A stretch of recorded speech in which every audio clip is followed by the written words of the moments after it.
परम पूज्य भिक्षु संघ को बंदानी, बहनों भाइयों को नमो बुधाय, जय भीम।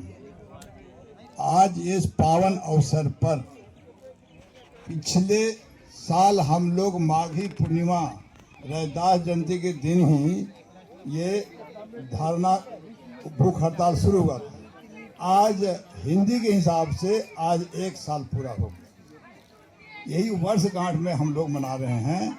और रैदास जयंती जो मना रहे हैं तो किन्हीं भी महापुरुषों जयंती होती है तो उसका मकसद होता है, जयंती मतलब हम उनसे प्रेरणा लेंगे, प्रेरणा लेने के लिए।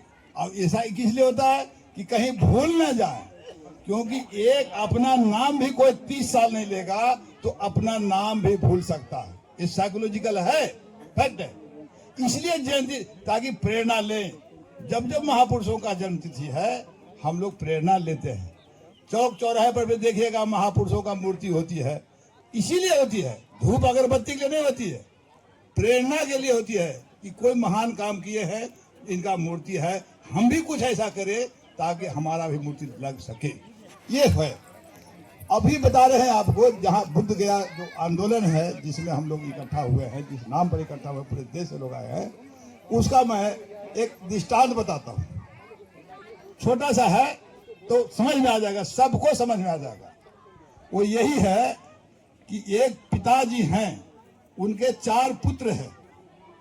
पिताजी जेल चले गए, ध्यान से सुनेंगे तो समझ में आएगा। कहानी है, पिताजी जेल चले गए हैं।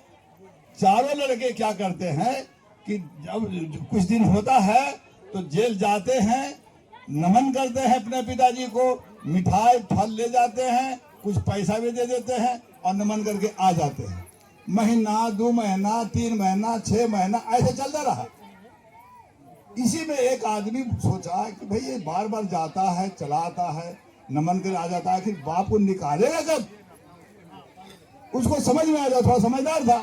वो बोला कि भाई आप लोग खाली जाके नमन करोगे या उसको जेल से बाहर भी निकालोगे? तो लड़का सोचता, नाबालिग था, बोला क्या निकल सकते हैं क्या? बोला बिल्कुल निकल सकते हैं, उसका तरीका है। तो बोला हम निकालेंगे, और तरीका बताया और वो जेल से बाहर लड़के लोग निकाल लिए। ये समझ गया कहानी। अब आइए ये बुद्ध गया पर। बुद्ध गया हमारा सुपर पिता है, पूरा वर्ल्ड का पिता है, और वो जेल में। ध्यान दीजिए, हमारे सुपर जितना भी वर्ल्ड में बुद्धिस्ट है सबके पिता है, और वो जेल में है। और जितने भी देश और दुनिया के लोग आते हैं, नमन करते हैं, फल फूल चढ़ाते हैं और दान करते हैं और चले जाते हैं। उनको मालूम नहीं कि ये जेल में है। जब बेटा को मालूम हो जाएगा कि वो जेल में है तो उसको बाई चढ़ेगा और उसको निकालने की कोशिश। तो अब ये जो 4 गो भाई थे वो हम लोग हैं, और जो पड़ोसी था जो समझाता है उनको, वो आकाश रामा जी हैं। हम लोग हैं यही के। कहाँ सिल्लीगुड़ी और आपका दार्जिलिंग साइड के रहने वाले हैं। वो 3 साल से लगे हुए हैं। हम लोग बताए, हम लोग भी नहीं जानते थे, ठीक है जानते थे कि हाँ है, ये भी जानते थे कंट्रोल, लेकिन एक्ट बना करके है, ये बहुत लोगों को नहीं मालूम था इंडिया में, दुनिया में। तो ये बताए, अब हम लोग जागरूक हुए हैं, तो हम लोग तब तक करेंगे तब तक करेंगे जब तक कि हमारे पूर्वज, हमारे पिता, सुपर पिता आजाद ना हो जाए। ये तो ये चीजें आपको समझ गए।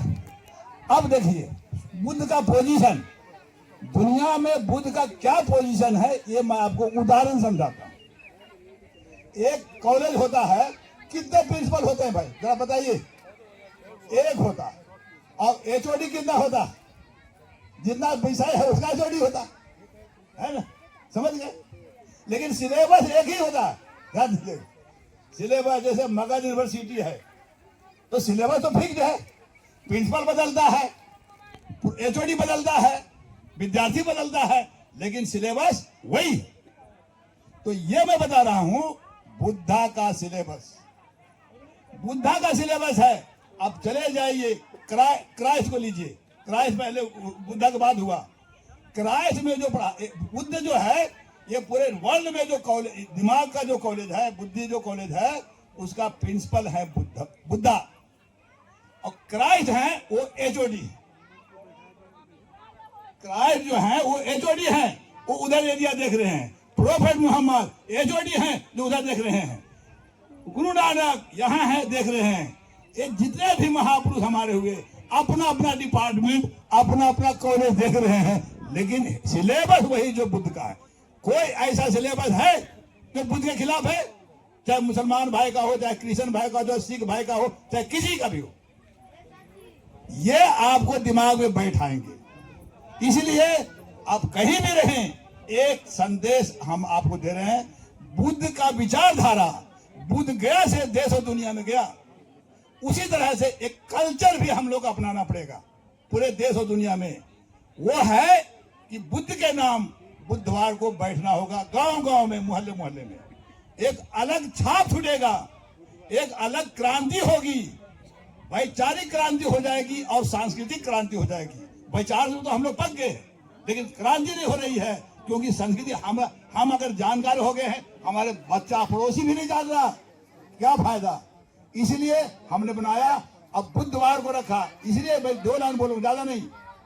हमने बनाया बुद्ध से बुधवार होता है, हमने बनाया नहीं, इतिहास है। बुद्धत्व की जो प्राप्ति हुई है वो दिन बुधवार था। अगर किसी को अकील नहीं है तो किसी भी बर्मा के आप बुद्ध विहार में चले जाइए, आपको इतिहास लिखित मिल जाएगा। वो हमको बर्मा के भांते जी बताए थे। ये तो बुद्ध हो गए महाराज। अब विदेश में लोग डेफ ओडल कहा जाता है, मतलब बुद्धा का दिन बोला जा रहा है, हम लोग अनभिज्ञ है। इसीलिए मुसलमान शुक्रवार को मिलता है, कारण होगा ऐतिहासिक।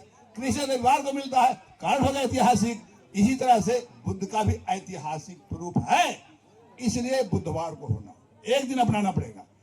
और जहां वही हमारी पहचान होगी। अभी सभी लोग जानते हैं मुसलमान शुक्रवार मिलता है, क्रिश्चियन दुनिया में रविवार मिलता है। गरीब है कि अनपढ़ है, इससे कोई मतलब नहीं है, लेकिन हमारा कोई पहचान नहीं है, क्योंकि हमारा कोई दिन नहीं है। इसलिए हम मनमानी कर रहे हैं, मनमानी में कोई फायदा नहीं होगा। ये चीज अगर हम ले जाते हैं और पूरे देश और दुनिया इसको स्वीकार करने लग गया है, तो इसको हिंदी में बता दिया, बुद्ध से बुधवार, बुद्ध से बुद्धिजीवी, बुद्ध से बुद्धिमान और बुद्ध से बुद्ध भगवान।